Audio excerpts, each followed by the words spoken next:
Assalamualaikum warahmatullahi wabarakatuh. Perkenalkan, nama saya Tommy Satrio Caksono dengan NIM 2023-230020. Nah, di sini saya akan memberikan review jurnal yang sudah saya buat, yaitu berjudul A Real-Time Web Information System Based on a Global Positioning System for Monitoring Environmental Pollution. Nah, tujuan saya membuat ini adalah untuk memenuhi tugas UTS saya dalam matkul Mobile Computing yang diampu oleh Bapak Afri Yuda MKOM. Nah, pertama-tama, metodologi penelitian ini dimulai dengan pembuatan sebuah prototipe perangkat IoT yang terdiri dari sensor pH air, modul GPS, dan modul LoRaWAN yang berfungsi sebagai media komunikasi jarak jauh. Nah, perangkat ini juga dirancang untuk mengirimkan data pH air dan lokasi secara otomatis ke server. Pada si server, peneliti menggunakan MariaDB sebagai tempat penyimpanan data dan Python sebagai bahasa pemrograman untuk memproses data yang diterima dari perangkat IoT. Nah, setelah itu, tim pengembang akan membangun sebuah sistem web real-time menggunakan PHP dan JavaScript untuk menampilkan data yang sudah tersimpan dalam bentuk tabel, grafik, serta peta lokasi.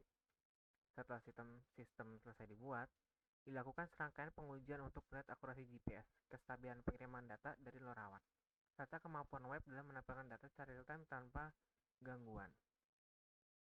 Nah, penelitian ini dilatar belakangi oleh permasalahan yang dimana pencemaran air yang sering terjadi di lingkungan perkotaan maupun pedesaan. Namun, proses pemantauannya masih dilakukan secara manual dan sangat tidak efisien. Petugas biasanya harus melakukan pengecekan pH air secara langsung di lapangan dengan jadwal tertentu, sehingga potensi pencemaran yang terjadi di antara jadwal pengecekan seringkali tidak terpantau. Pesatnya perkembangan teknologi IoT dan GPS ini memberikan peluang untuk membuat sistem pemantauan yang bekerja secara otomatis terus-menerus dan memberikan data secara real-time.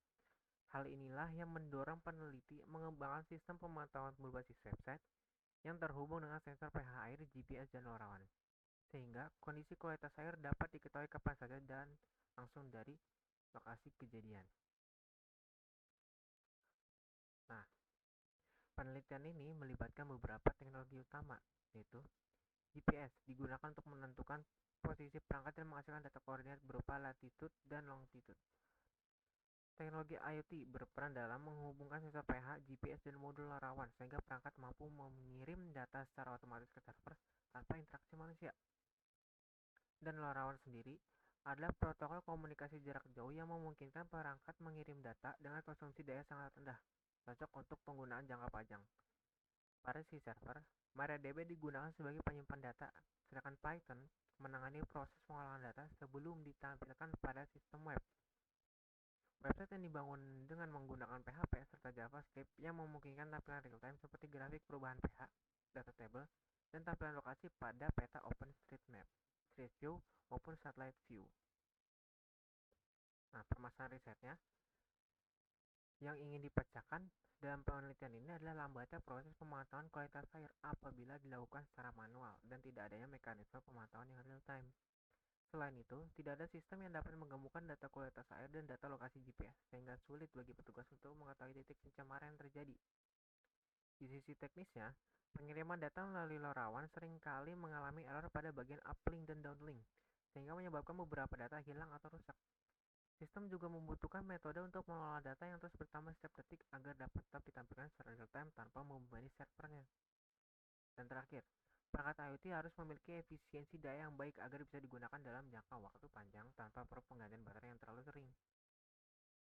Nah, kontribusi paling signifikan dari penelitian ini adalah keberhasilan menggabungkan teknologi GPS, IoT, LoRaWAN, serta sistem web real-time ke dalam satu platform terpadu untuk memantau kualitas air secara otomatis.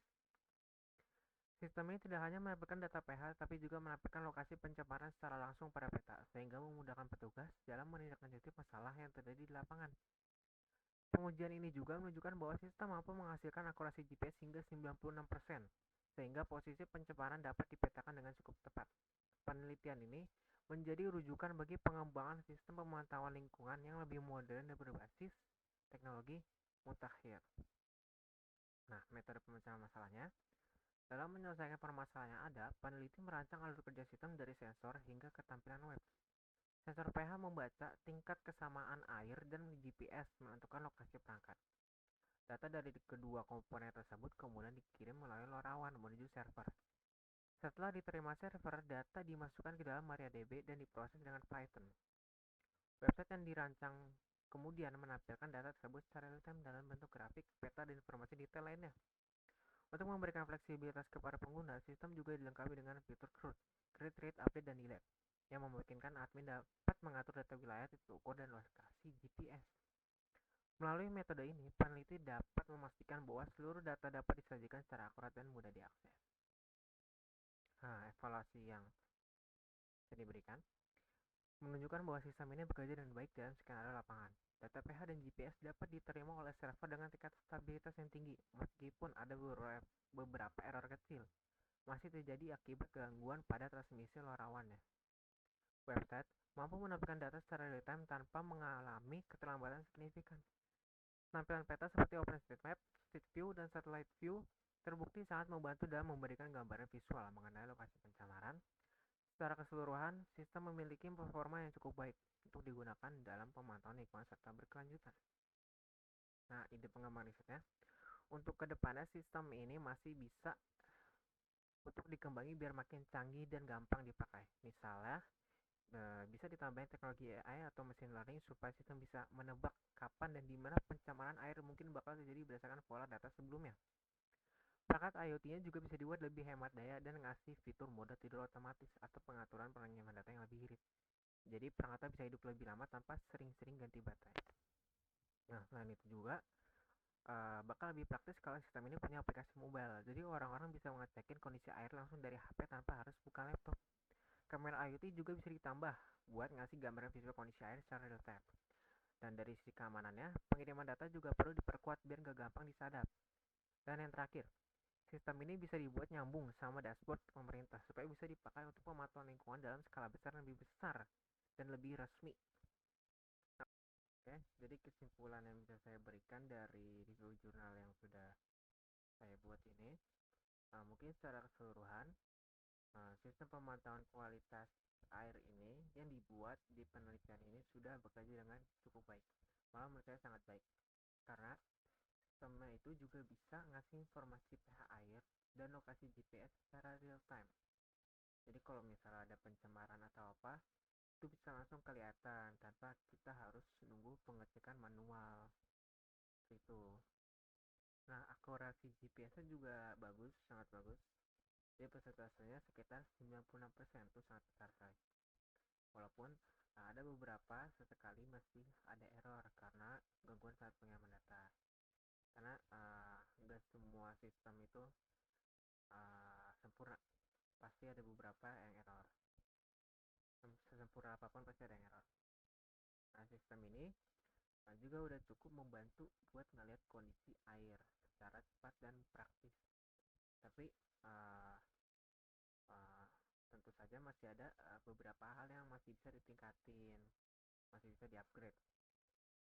Seperti contohnya stabilitas perangkat IoT-nya itu harus ditingkatin, kapasitas database juga, dan sisi tampilan atau akses pengguna.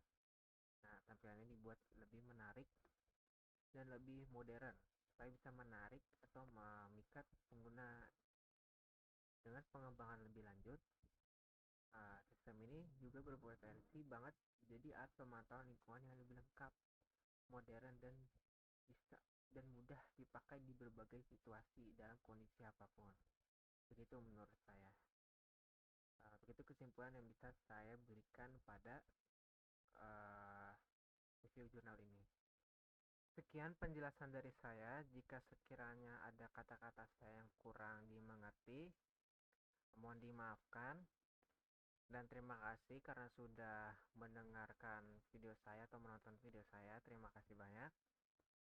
Dan sekali lagi saya minta maaf jika omongan saya atau perkataan saya kurang jelas. Terima kasih. Wassalamualaikum warahmatullahi wabarakatuh.